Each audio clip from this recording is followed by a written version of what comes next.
All right, what's up, folks? I'm Jeremy from Ledgo, and welcome to our virtual booth at Profusion Virtual Connect 2020.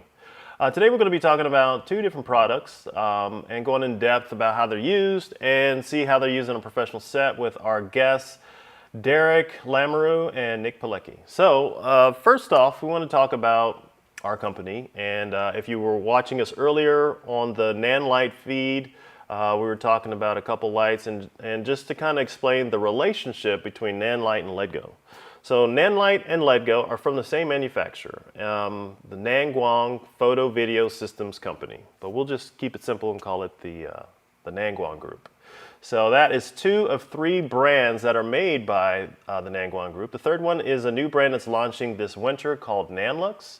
That's for the higher end professional markets. And so each brand represents a different segment of the market. So the first one is Nanlite. Nanlite is for entry level. It's for solo shooters, but it also includes professionals. There's a few products in there that works for professionals. The Ledgo is for owner operators who own their own equipment that do a lot of commercial work and higher end work, maybe some narrative work, documentaries and things like that. And then Nanlux is for the higher end professionals, people for rental houses, for movie production, TV shows and things of that nature.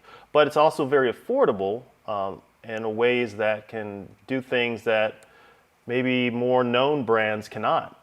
So stay tuned for the Nanlux virtual booth tomorrow at this same time slot. So for Ledgo, we want to talk about two lights, and that will be our Versatile 1x1 and the Magic Hue G260. So these are popular lights that are going to be used for a lot of different uses. They're both soft panels per se. The Magic Hue is a 2x1 260 watt RGB WA panel, and the Versatile is a little bit bigger, a little bit smaller than a 2x1. I'd say it's about 60% of the size of a 2x1, but it's a bicolor flexible fabric light. So great use, different cases, and it also has a lot of accessories that you can do with it. You have a diffusion for both panels, and you also have grids for both panels. So I want to just show you a couple of demonstration and explainer videos about each product, and then we're going to go into an interview with our guest filmmakers and Derek and Nick. So without further ado, let's start off with the Ledgo Versatile.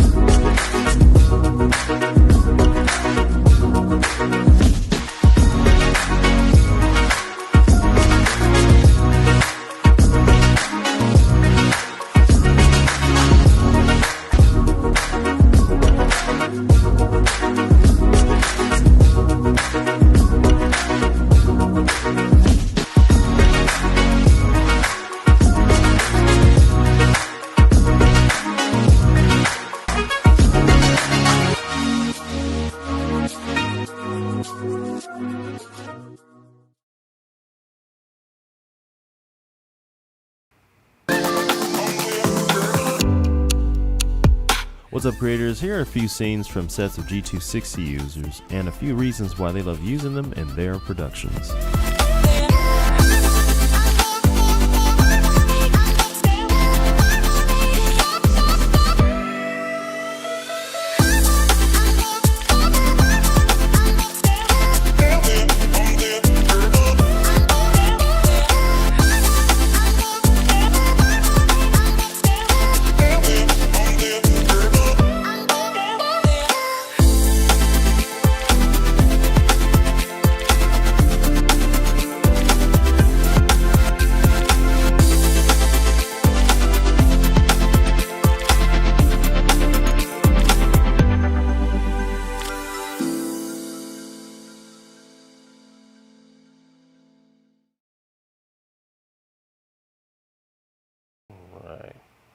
All right, so we are going to start. So now you have an idea of how those lights are used.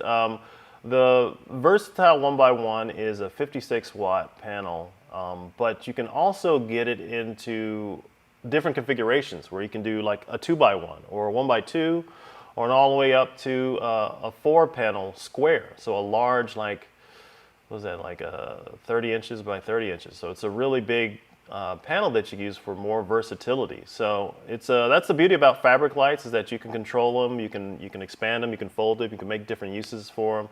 As you saw in the video earlier, you can use it in as a fill light in a fireplace.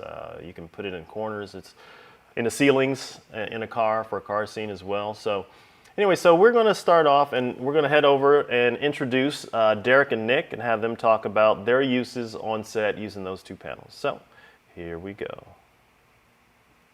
How's it going, everybody? My name is Derek Lamrou, and I'm a commercial film director here in Canada.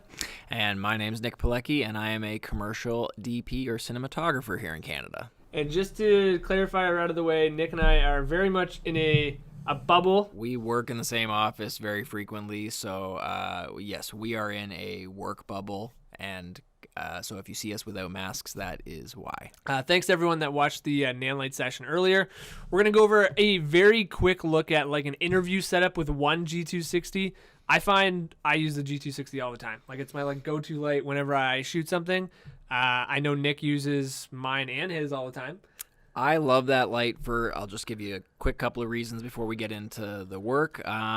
It's powerful. It's a 2x1 panel, so out of the box, it's already pretty soft. So if you push it through a 4x4 of diffusion or even an 8x8, it just further makes the relative source to your subject larger and gives that nice pleasing wrap. It's for I think 2,000 to 7,000 Kelvin, so you can get a bunch of different looks. The tint control for matching fluorescence is a lifesaver, and even some of the kind of RGB functions and the cop car mode and the flicker fire mode are awesome. Yeah, we're gonna get to some of the special effects because they are cool. You use them infrequently, but often enough that they are a good feature. All right, so this first interview setup here, we have a G260 and a Forza, I believe, outside. It was a pretty bright day, so just playing off the Ledgo and the Forza as our key here on our subject. We got 2 practicals in the background. Really just needed enough level coming in through the window to battle exposure of this window behind him here. If we also look at another frame from an interview style setup with a single G260, Nick's going to pull that up here. Yeah, so this was actually from a commercial of single talent. So a lot of stuff post-COVID has moved to like single talent, which, it sounds bad from a creative perspective, but from a DP's point of view, lighting single talent is so much easier because you're not worrying about the light fall off between talent 1 to 2. So you can actually get away with a lot smaller fixtures, make your lighting look a lot more natural. Whereas if there was a second person in this scene here, say standing here, they would have a very significantly different level from our main person here. So lighting one person much easier than 2, and the G260 is the king at that. So this setup here is we have our G260 panel off to frame right here, and it's inside on an overcast day. And we wanted a brighter, more warm vibe than what the overcast was giving us coming through the window. So we put that through a 4x4 artificial silk, and then we flagged it off the back wall so we don't see the reflection in this window here, and we pushed it this way, and this is the look you can get with one panel, one bit of diffusion, and one flag. So pretty nice. And then same panel in the reverse shot here, we moved our diffusion and our panel in, I think, 2 feet, so you can tell that you're getting like better wrap around the face here as we're seeing the light kind of reach that second eyeball there, and just super soft light, looks natural to daylight as you're motivating off like these windows here and these windows here. And this is just one panel, but it's giving that extra little punch that gets you to focus right on our guy here where we need. Sweet. And then just another example of an interview here. This is from the feature doc I'm working on right now. We were in a room, a little bit challenging of a room, honestly, to set up, and there'll be a bigger breakdown of this later of all the little elements that went into it. But obviously there's a window key left, so we just kind of emphasize that with the G260. Single G260 through, I believe, an 8x8, and then just, creating that nice little wrap on here. And then I believe there's actually a Pavo tube from Nanlite just acting as the edge light on our subject here. So, for interviews, the G260, when you have a single talent, one G260 is going to be a great light for lighting your interviews. It also has that tint control and the all the other features that Nick mentioned, but I think it's a great interview light. Let's jump forward to actually a double G260 shoot that we did recently. Whoa. And this one was done in a studio in a white cyc setting. Yeah, so a lot of the stuff that Derek and I work on is usually more like location based. So you're out in a real location with real people. But I love these lights for studio shoots too, because they are half the price to a third of the price of the competitors for something that's comparable. And I just know that they're going to be exactly color matched. So I'm not worried as I'm pushing through diffusion. I'm like, oh, is there a bit of a green tint coming from this panel?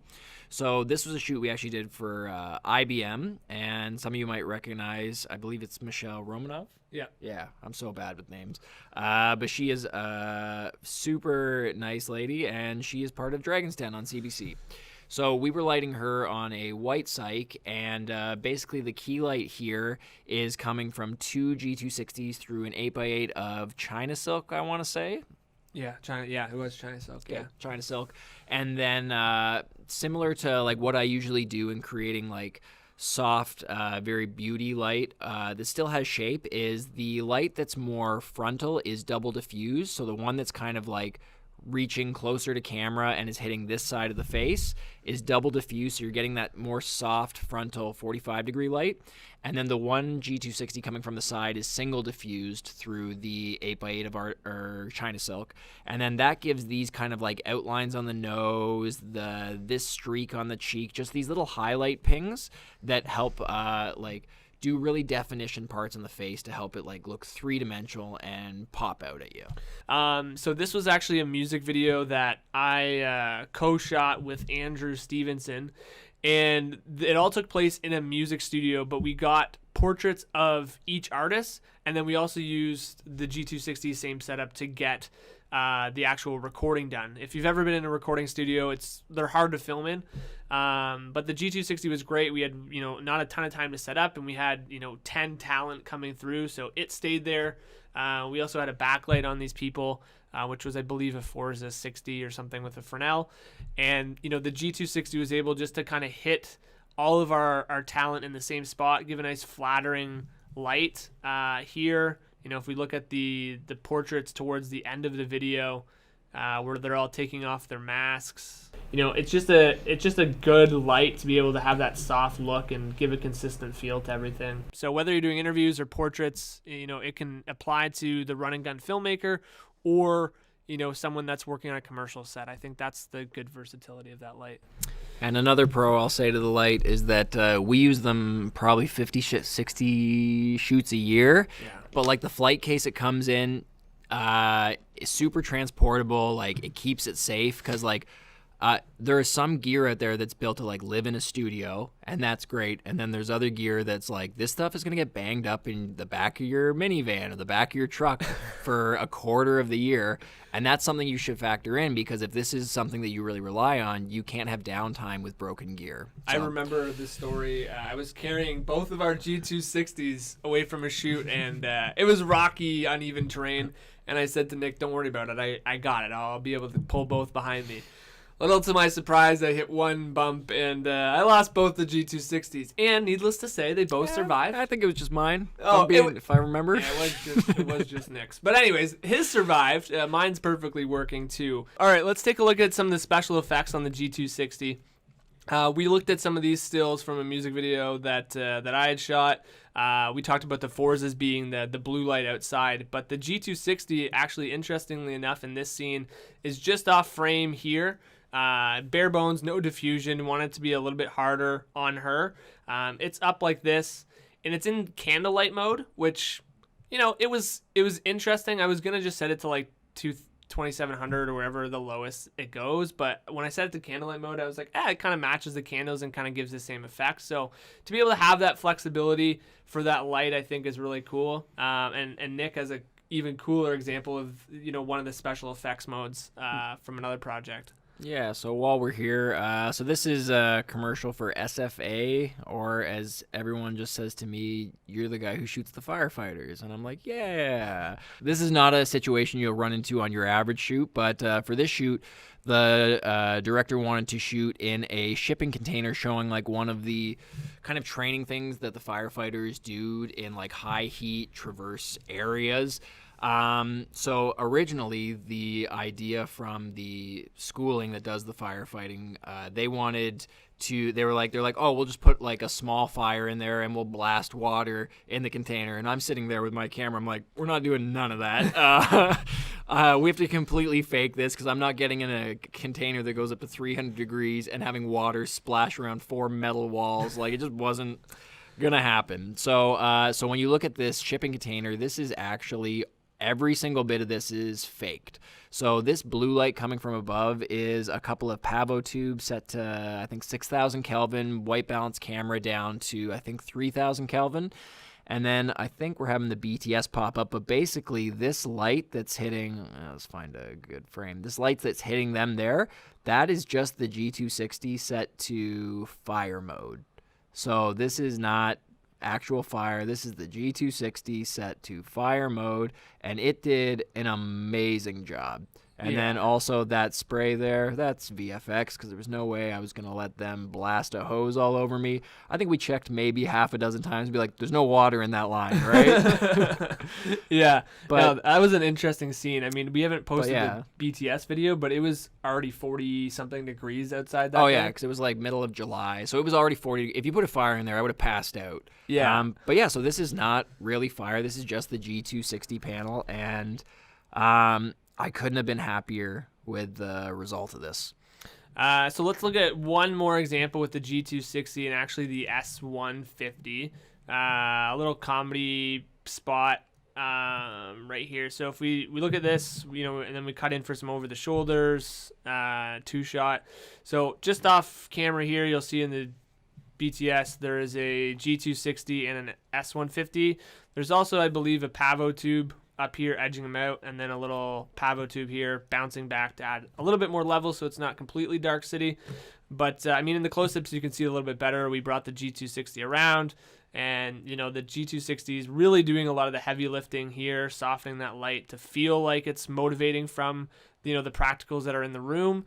And then the reverse, we have the Pavo tube up here and the G260 playing off the other practicals in the room. So I mean, these lights, every situation that we've showed you so far, everyone is a little bit different, and I think that you can use them wherever you are and to your advantage, really. All right, let's jump to the boxing scene, which we talked a little bit about in the Nan light breakdown. I hate to sound like a broken record, but the big part to the G260 that I love is the tint control. So a lot of lights now are bi-color, and that's great. Having that range from tungsten, daylight, that's super helpful and will get you out of a lot of sticky situations. But if you're shooting interiors in office buildings, arenas, basically anything that has functional lighting like schools and not pleasing lighting, you're gonna run into overhead fluorescence. And when I say that they cheap out on these bulbs, that is an understatement. They buy the crappiest bulbs they can. Like if you look up at schools and you look at the roof, you're like, okay, that one's yellow, that one's blue, that one's green, that one's magenta. That's a new color that I've never seen before in my entire life. For people that care about like CRI values, I think the CRI rating is like below 50 on those lights. Yeah, it's horrendous. So luckily this gym was pretty good. We did unscrew about 80% of the bulbs in this gym to get this like last strip as we see on the back wall here. But I think that these bulbs were coming in around 3,400 Kelvin.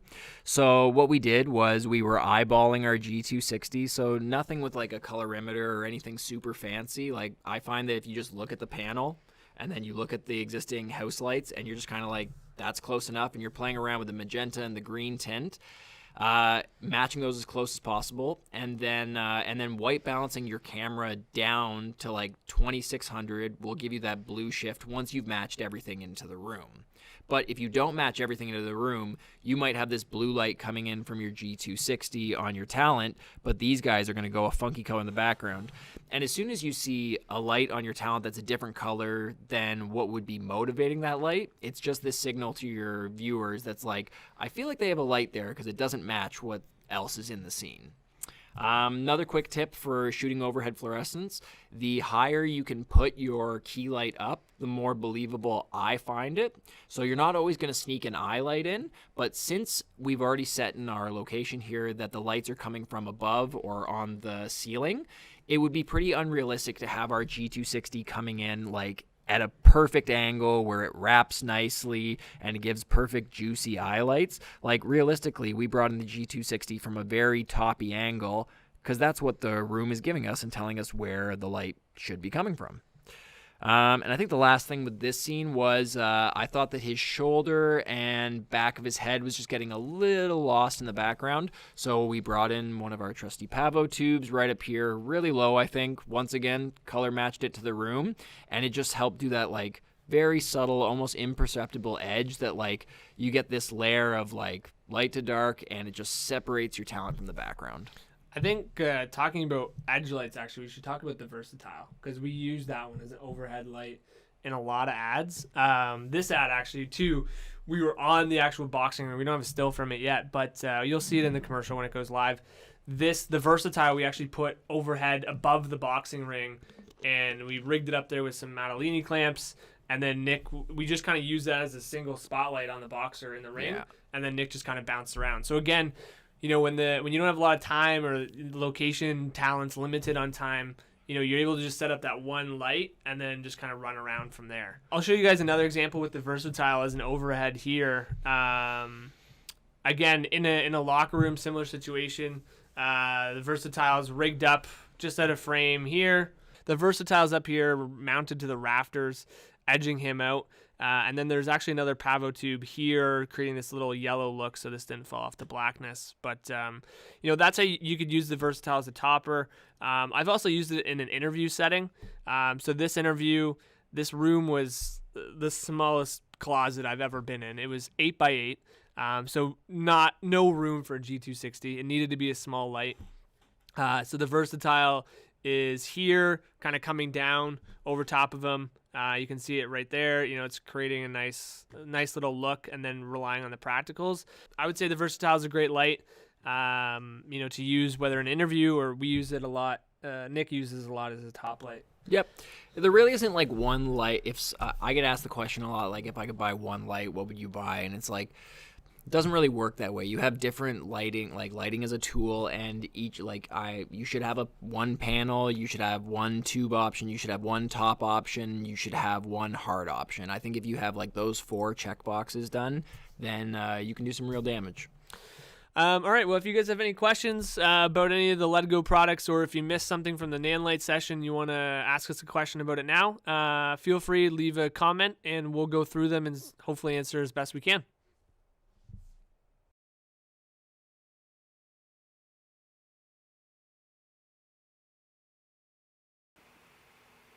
All right, that was awesome. All right, thanks a lot, guys. So we are going to open up the floor for questions. Look, Jeremy, we matched our background to yours. It's blue now. Not the same nice. shade. We didn't coordinate the same shade of blue. I know. You know what? You know how you can change that is with the tint that Nick was talking about earlier. All right. I get it. You're a salesman. I know. Hey, okay. So David said, "Do you have a mic working correctly this time?" Yes, you guys sound outstanding. Sound better? Not like a microphone 30 feet away. Yeah. No, that's all good. Yeah, you guys sound great. David asks, do you have a Nanlite or Ledgo unit you would ever fly in for an eye light? Pavo tube. 2-foot Pavo tube's good. Wrap that in a bit of muslin. It doesn't do much output on the entire scene, but it'll do just enough of a ping. What's the new little square guy you guys do? The 5C. That's what we're giving away today for people who that guy would work who ask well. questions. Yeah, it would. Yeah, so if you overpower your scene with light and ND down and would turn one of those lights on its like lowest setting, that's the type of thing you want as an eye light, because you want to introduce an eye light that isn't going to like add level to your key. You're really just looking for the smallest amount that can get that reflective spot in the eye. And it's so small you can move it anywhere in the scene. I love it. You can only see half of me now, but I think you get it. Yeah, I know. I wish I could slide it over. But, all good. Well, okay, this is the good side of my face. Yeah, so cool. Hope that answers your question, Dave. Yeah, I would personally, I would go with the Pavo Tube 6C just because, well, I use that the most. For being honest, I haven't received my 5C yet, but I am familiar with that light, and I think what I would say in my input, my experience with the 6C is that I think, it's a larger surface area, it's a larger quality, softer quality of light that comes from it. So for an eye light, I think it would be more suitable. If you're going for soft, if you're going for a different quality light that might be potentially not as soft, or you could go harder if you take the diffusion dome off of the 5C, you could do that too. So you have your options as well. So depending on what you're looking, you not always want a soft light for the eye light. Sometimes you might want something hard. So cool. Let's see what else we have here. Got some questions. For the versatile, do you guys use the grids for it often? Yeah, we actually just got one at the beginning of this year. We were makeshifting one out of like cardboard and stuff because we didn't know that there actually was a grid. So I encourage everyone to buy the grid and not use everything we could find to make a grid before. It's pretty much on it the entire time. I don't think we used it without a grid anymore. Yeah, basically any light you buy, if they offer a grid for it, like buy that grid, because aside from like good CRI, good output, being able to control the light is how you're going to maximize your image. So like a good grid, like doesn't matter what the price is, just if it comes with a light, get that accessory. You'll make better images. Yeah, I agree. Okay, he says, what was your 4 lighting groups to check off again?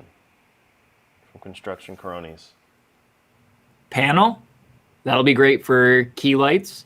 Hard light, great for backlighting or back wall lights. Tube lights, great for office buildings, anything that you can hang up really high and emulate a practical. And what was the Top light, like the a top light, like a really lightweight top light. Those would be the 4 that I think if you have one of each of those, there's not any scene that you can't relight or do a version of whatever you would need to do. Yeah. I would follow that up with for that top light. I think for those that are familiar with both brands, that we have tubes that on Ledgo and Nanlite, I would put the Ledgo tubes as a top light because they're about 4 times the output of the equivalent size on the Nanlite side. You can use that in ways that you probably didn't think you can use a tube for. So a lot of people use the 4-footer as a key light over a table. And you use the barn doors, the optional barn doors that have to control the light and get a little more shape of the light too. So the 4-foot Altitube is 120 watts. And if you check out our social media, you'll see that a lot of people are using that for a lot of different purposes that you won't see tubes being used for other ways. So I would say that's a great top light, and it's very light, and it's very useful. Any type of tube light that's light with good output, if you like loose hang diffusion underneath it, it just creates such a flattering top light for like tabletop scenes or even like in locker rooms. Like it feels like you're using practical lights that were there, but it looks so much better than if you just had like a bare tube in front of it. Yeah. And it spreads all over the place, So if you can control the light and kind of paint with your light, it'll look much better. So I don't blame you. I know when I've got the grids for the versatile, I don't think I take it off either. I use it all the time. Yeah, and I mean, if people are wondering what the versatile size that we use, it's two versatiles put together, so it'd be the equivalent of a 2x2. And I would say for that as well, like go as big as possible. Like if we had an even bigger version of that here, we would use that all the time. Yeah. Bigger isn't always better, but with lighting, a lot of times it is. Yeah. Yeah. Yeah, especially if you're doing a key light, man, you can do softer light. I mean, it's just, you can get creative with it. It's just like if you have it, even when, you can turn it. If you have it, you can always turn it down when it comes to power. And if you have a bigger size, you can always shape it. You can always flag it off or whatever. But if you don't have the size or the output, there's nothing you can do about it. So yeah, I agree. Another thing I want to just mention quickly is the I don't remember if we said it before, but the G260. The one thing that was nice for us is because we don't typically have a grip truck in the area, like we said in the Nanlite video, is that you can put the G260 in the back of like an SUV or in the back of a van or a pickup truck. Like it fits, so it's not like a light that you're like, what am I gonna do with this? Like you can transport it. No, it'll fit perfectly in a 2017 maroon Dodge Caravan. Exactly. I can vouch for that. That's the exact That's pretty vehicle that it specific. has. Wow, that's pretty specific. It can also fit in a 2019 Ford F-150. All right. Super Now we're just flexing. All right. Yeah. Yeah, I know that It at doesn't least fit in a 2002 Sunfire, though. I haven't tried it, but I'm guessing it won't fit in the 2002 Sunfire. So if you have that as your grip vehicle, you should upgrade first. Yeah. How many G260s can you fit in a Pontiac Fiero? I'm gonna have to Google what a Pontiac Fiero looks like, but if I'm ballparking, if we're laying them down sideways, I'm gonna say one. Yeah, maybe. I don't know what a Pontiac Maybe. Fiero I don't know what Okay, it is a Mazda Miata. Half. You saw it in half. The you can G160. The G160. get- There you go. But yeah, 260. You could put half of it in one of the front seats. It depends. Can you strap it to the roof? Is that an option? Is that safe? Yeah, for sure. Yeah, Yeah, you can. Just gotta get Yeah, the that's- at least two then. That's more of a knock on the car than it is the light. That's more of a storage space joke. Well, yeah, guys, tune in tomorrow. We're going to be covering the Nanlux.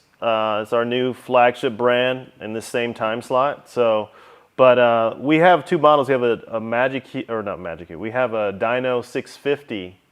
It's a 650 watt panel, but it's the same housing as the Magic Q G260 that everyone's seen you guys using in your demonstrations. And so that one fit in a Mercedes coupe trunk. And it's like the case is, 2 inches wider than or 1.5 inches wider than the G260. So very, very versatile to do a lot of things with that too. So I'm super excited for those lights. Like you guys keep pushing. I know we're very pro Nanlite Ledgo, but like those two lights I'm excited to see those on set because the output on those, like you can just light totally in a different way. Yeah, if anyone on the live stream has one of those lights and you're in the Canada, Ontario vicinity. Yeah, in the Canada area. If you're in the 4,000 kilometer radius, just hit us up. Just send me a DM. I will drive to Vancouver to pick up that light from you. It's a deep cut. You gotta know Canadian geography. You gotta be on this live stream. Construction Crony says he doesn't spend money on a nice vehicle. He spends it all on gear. Yeah, makes sense. Well, I mean, you gotta get it. What do you drive, Construction Cronies? What kind of vehicle do you have? I mean, it's a good use of money. But yeah, I mean that's for sure. So I mean, we're all joking and whatnot, but yeah, it's I think the whole thing with the Nanlux brand is getting into the higher end professional and even bigger lights, but even in the bigger production lighting, stratosphere or market, they still can fit in practical vehicles, and that's what we try to do for all of our brands. Is 2009 Montana. What is that? That's a van. That's a van. Oh, okay. That's a fine vehicle. That's Are thought you were we gonna rating vehicles now? I don't know. I thought it seems like a good film vehicle. We're gonna buy an ambulance. If anyone has an ambulance, I've seen a bunch of people retrofit ambulances into like grip trucks, and I'm like, that is a cool move. that That's that genius. is something I want to try. But You know, thanks what for are they watching. called? Yeah, for sure. Yeah, nice vehicle construction, crony. That's a perfect vehicle. You don't need to buy anything else. See, Luke Curtis says, I don't drive anymore. He just spends all his money on lights. He must be Also, Uber. You know, a lot of people in New York, they Uber. You know, and so when you have something like the Versatile and the Magic Q, you know, it can fit in the trunk of a typical sedan on Uber, and you'll be able to get from point A to point B, I guess. I know people who do that, you know, who are even local 600 people, and they take an Uber everywhere. The client pays for it, so. Just put like a mini LF on your lap as the person's like, that's a really nice camera. And you're like, it is, but are we going to talk about the camera the entire trip? I think that's my favorite question to get asked on the street. They're like, oh, that's a nice camera. I'm like, why would you know that at all? Exactly. That sounds like a really setup right before they rob you. Like, hey, that's a really nice camera. Boom! Oh, Big up. I don't know how much time we have left. But yeah, I was filming in a very sketchy neighborhood the other day on a mini LF. And a clearly homeless person came up and was like, that's a really nice camera. And the grip said the price of the camera. And I looked at him and I was like, are you insane? You don't say that. That's insane. That's crazy. Yeah, it's always sketched. It's always tough to, let's see what we have here. All right.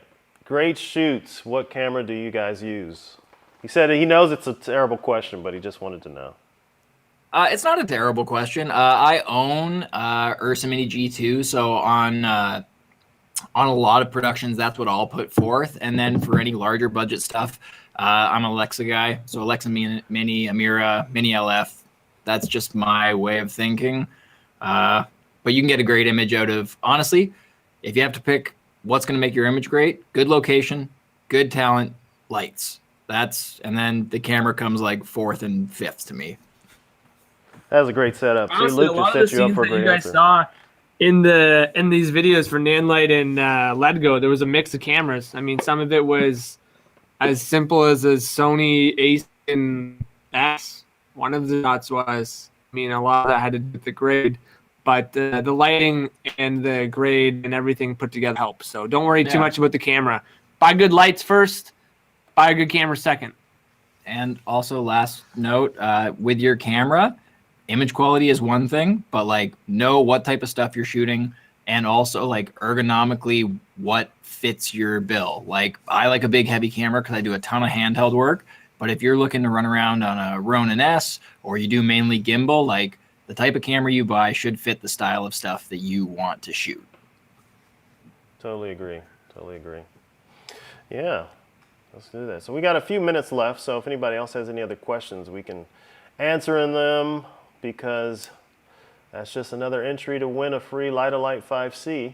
So, you know, Jeremy, I'll ask can a I question. enter? Can I enter right now? If I comment, do I get an entry or no? Yeah, that's going to look good. And the winner of the light is Derek L. No, it's too obvious. We'll say D. Lamoureux. Yeah.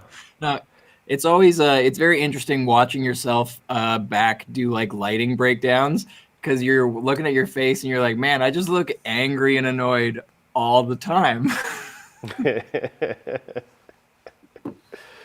Nice.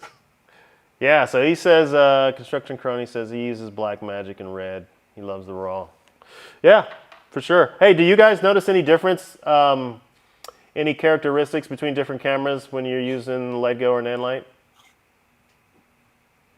Like, No. do you see a shift or something like that? Nah. No? Good. No, if anything, the bigger difference is between like the color space in between, or the color science between cameras, but the lights perform great with all color sciences. And especially now with like RAW, and like we still do a ton of like ProRes 444 stuff. Like the codecs are so good that if anything looks like, if there's any weird shifts, like it can just be corrected so easily. Yeah. Now, do you guys do ProRes 444 because you're handing the footage off? Yes, sir. Okay, I was gonna Every say, time I something do like that. larger agency stuff, I'm like, Yeah. they don't want to hear about Ari Raw. They don't want to hear about Black Magic Raw. Red Raw is the only one that they're familiar with. But like, I remember one time I shot Ari Raw, and I got a really nasty phone call being like, "Why did you shoot this in Ari Raw? Like, it is just clogging up our system." And this is like, these are big ads too. They're just like, just give us Quattro. Doesn't matter. Like, it's good enough. We just need to get it out for HD. Jeez. Yeah. Oh my gosh. I know that's my only complaint now is like if you can't use a Blackmagic camera if you use the 12K because it only shoots B-RAW. You couldn't. Yeah, I don't think anyone's Or you'd really have to talking about transcode it. You have to transcode all of that. Yeah, which doesn't sound like doesn't sound that bad when you're doing your own productions, but as soon as you're passing off footage, if you're trying to show somebody about a codec they're not familiar with, it's a world of headaches. They do not like it. Like, Yeah.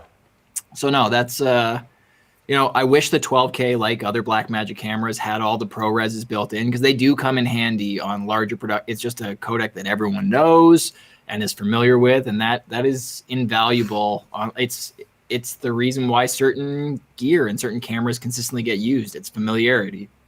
Yeah. So, Yeah.